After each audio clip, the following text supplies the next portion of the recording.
É, de clássico, o primeiro clássico do ano no Rio de Janeiro. No estadual deu Flamengo para cima do Vasco no Maracanã, os dois com times alternativos. 1-0, tá aí na tela para você. Gol do Lucas Silva, o único gol do jogo, olha só. Primeiro tempo, ele estava esperto ali para completar o cruzamento, fazer 1-0 e botando o Flamengo na frente e dando números finais ao jogo. Foi isso, 1-0, o Vasco optou por não jogar com o time principal, talvez para não correr o risco de perder com o time principal de um time alternativo do Flamengo. O Flamengo ainda está com seus jogadores voltando das férias, né? O time principal ainda não voltou das férias, portanto o Flamengo tem jogado esses primeiros jogos com o Sub-20 e o Abel hoje resolveu jogar também com jogadores reservas, um ou outro ali dos titulares, mas basicamente o Vasco com o time reserva perdeu e o Flamengo foi a 4 pontos e o Vasco fica com apenas 1 no Campeonato Carioca. Agora a gente faz contato direto com o nosso repórter Flávio Amêndola, que vai trazer os detalhes então dessa vitória do Flamengo em cima do Vasco. É contigo, Flávio. Tudo bem, Karine? Boa noite para você, para o Ilan, para o pessoal que está acompanhando o Central Fox. Foi isso aqui no Maracanã, pouco mais de 25 mil torcedores estiveram presentes por aqui para acompanhar esse clássico entre duas equipes alternativas, né? Mas um Flamengo e Vasco é sempre um clássico muito pegado, foi o que a gente viu dentro de campo no início do jogo. O Vasco pressionando bastante, teve as melhores oportunidades, o Ribamar inclusive chegou a balançar as redes, mas o VAR entrou em ação e anulou o gol do Vasco, que continuou melhor até o final da primeira etapa, mas no segundo tempo parecia um outro time, irreconhecível, e principalmente se a gente pegar o primeiro tempo como o que o Vasco apresentou nessa partida, mas o técnico Abel Braga tentou utilizar alguns jogadores, principalmente da base do clube. Começou o jogo com o Miranda, que começou a copinha, e também o Juninho, Miranda zagueiro, o Juninho meio campista. No segundo tempo colocou dois jogadores de frente, dos dois atacantes, o João Pedro e o Vinícius, mas que pouco produziram durante a partida, assim como o Lucas Santos também foi um dos vaiados pela torcida do Vasco, que hoje esteve em maioria aqui no estádio do Maracanã, mas agora o Vasco vira a chave para enfrentar o Boa Vista no próximo sábado, lá no Espírito Santo, no estádio Kleber Andrade, em Cariacica. O Vasco volta a treinar já na tarde de amanhã e na sexta-feira embarca para o Espírito Santo. O jogo contra o Boa Vista é no sábado às 7 da noite e o técnico Abel Braga aí sim já deve lançar uma equipe completamente diferente da que esteve em campo aqui no Maracanã, e o Vasco vai em busca da primeira vitória e também do primeiro golzinho nesse Campeonato Carioca. Na estreia, empate por 0-0 lá em São Januário, e hoje derrota por 1-0. Abel vai ter pouco tempo para mexer nesse time, mas a expectativa é que ele consiga encontrar a melhor formação já com os principais jogadores para esse jogo de sábado, viu? Ilan, Karine, está com você. A gente está aqui na sala de coletivas do Vasco. Daqui a pouco o técnico Abel Braga aparece por aqui. A gente chama vocês aqui dentro do Central Fox. Combinadíssimo, Flávio Amêndola. Qualquer informação é só acionar. A gente vai estar ao vivo aqui para trazer informações para você que está assistindo ao Central Fox. Agora a gente chama o Carlos Eugênio Simon, que está na sala do VAR Fox, para falar sobre essa partida, essa vitória do Flamengo. Ele vai aparecer aqui daqui a pouquinho. Portanto, já está aqui o Simon para falar dessa partida que teve realmente 2 lances polêmicos. Simon, como é que você avalia essa vitória do Flamengo? Boa noite, Karine, Ilan, a todos que nos acompanham. Um clássico sendo jogado por jogadores sub-20, sub-23. Uma pena, esse clássico tão tradicional, né? O Abel se equivocou, na minha opinião, em botar time reserva do Vasco. Deveria ter botado os titulares. E os 2 lances polêmicos. Vamos acompanhar. O Graziani Maciel Rocha, o árbitro do jogo, anulou esse gol com o auxílio do VAR. Ribamar recebe a bola, um lance difícil, até esse não é o melhor ângulo, não é? Mas com o auxílio do VAR, em que o Graziani recebeu as imagens, a bola desviou no pé do jogador do Flamengo e o Ribamar colocou por cobertura, não é? E pela imagem do Graziani, ele avaliou esse lance na sala do VAR. Hoje nós tivemos VAR, em todos os clássicos do Campeonato Carioca teremos o VAR, tá aí ele fazendo o gesto e anula o gol do Ribamar em posição de impedimento. Depois, no finalzinho do jogo, é a vez do Vitor Gabriel, não é esse bem mais fácil, ele está bem na frente, o assistente é o Luiz Regazzoni, acaba marcando impedimento, né, corretamente, porque o jogador Vitor estava à frente do penúltimo defensor. O Flamengo ganhou por 1-0 e foram esses os 2 gols anulados pelo árbitro Graziani Maciel Rocha. 35 faltas e 7 cartões amarelos, Karine. Tá certo, muito obrigada então, Simon, pelas informações.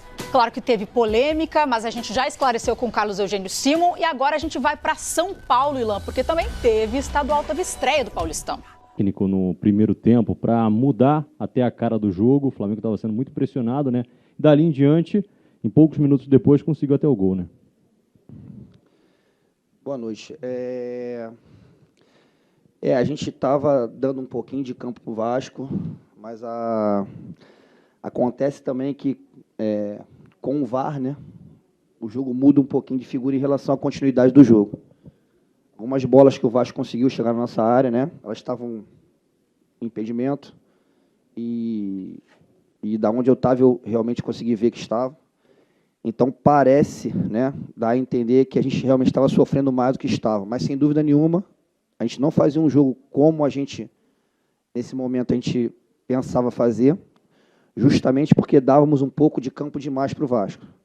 Uma equipe leve, técnica, que conseguiu empurrar a gente um pouquinho para trás. Depois da parada técnica eu ajustei, eu acho que a gente tinha que se posicionar um pouco melhor, entrar um pouco mais em linha de passe, conseguir ficar um pouco mais com a bola, fazer melhor os encaixes, e aí eu acho que a gente conseguiu melhorar até o final do primeiro tempo.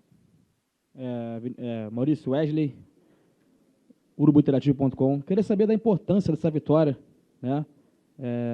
Esse clássico para a garotada que está começando praticamente agora a disputar uma competição desse nível, que é o Campeonato Carioca. Boa noite.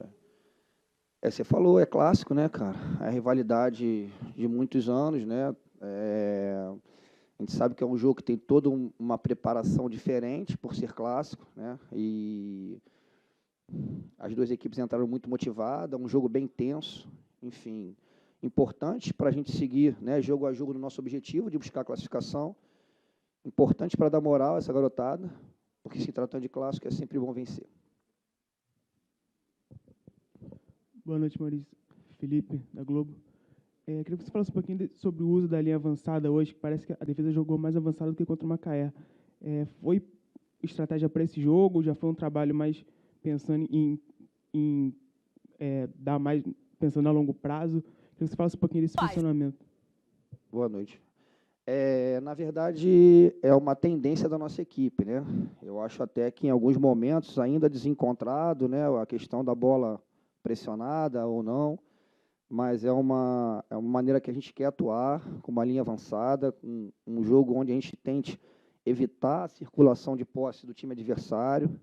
É claro que tem que ter uma consciência muito grande dos momentos em que o adversário pode fazer uma bola longa ou que ele não pode fazer uma bola longa, mas vai ser uma tendência da nossa equipe. Quanto o Macaé, talvez a gente não tenha jogado tão alto assim, porque o Macaé não ofereceu esse tipo de jogo, né? O Vasco colocou o Thiago e o Ribamar por dentro, fazia um jogo bem direto, tentando achar as costas das nossas linhas.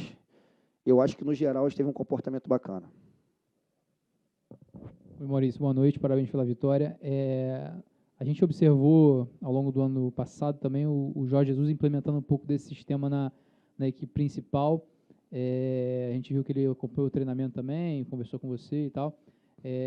Há um intercâmbio nesse sentido de promover com esses atletas que podem vir a ser aproveitados na sequência, mais ou menos o mesmo entendimento de jogo, para que quando se adaptem também na equipe principal e se tiverem oportunidade eles possam já estar mais preparados? Sim, claro que há. Eu falei da vez passada que o Mister ele é uma inspiração para todos nós, né? Ele deixa um legado grande para a gente. E eu acho que a base ela tem que trabalhar dessa maneira, né? Ela tem que estar visando essa sequência, mas nas conversas que eu tive com ele me deixou bem à vontade, sempre dando apoio para o nosso trabalho. Enfim, a intenção é que a gente possa colocar os atletas o mais próximo, né, dentro do que ele pensa possível. Maurício, boa noite. Eu queria que você comentasse sobre o Richard, né, um jogador que a torcida conhece pouco, né, ele chegou no passado, era do futsal, entrou hoje, estreou. Falar um pouco sobre as características dele, né, potencial, se ele está se adaptando bem ao campo. O Richard é um colombiano, né, um jogador que até o início do ano jogava futsal na seleção da Colômbia. O clube trouxe para um processo de avaliação. Trata-se de um jogador muito inteligente, de muito boa técnica. Ele, assim que ele teve condições na equipe sub-20, ele conquistou uma vaga, teve uma oscilação que eu acho que é natural, porque é um jogador que está se adaptando a esse tipo de piso, né, ao campo.